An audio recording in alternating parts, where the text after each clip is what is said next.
نعم كذا كانوا ناس اللاعب ضالين. ما تشتغلون انتم شغل، ما تشتغلون شغل صار لنا حلو، وبالحب يريد حلو، الحلاق يريد حلو، الدنيا تريد حلو، الدفان يردون انه بس المصيبه مصيبه الدفان، الميت ما يندفن اذا مو حلو، الا الدفان حلو، الحلاق يردونه حلو، التجهيزات الرياضيه يردونها حلو، الطرقاع السوداء يردونها حلو، بالطماطه يردونها حلو. هذا اللي يبيع، حتى اللي يبيع حب شمس بربع دينار، اقدر اقضي بيه وقت واتمشى ما عندي ثروه، هم يردونها نكون الا حلو يلا يشترونها.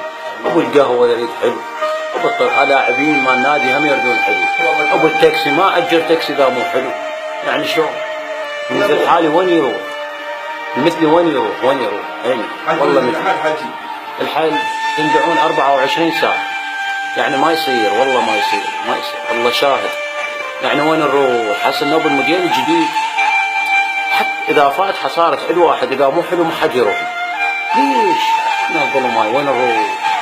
وين طرقاع سوداء؟ شلون يا العراقيين؟ كارثه صارت فينا شكنا، ونحتاج الى حكي الموزين للموزي، نحتاجه وقلت وما مسوي.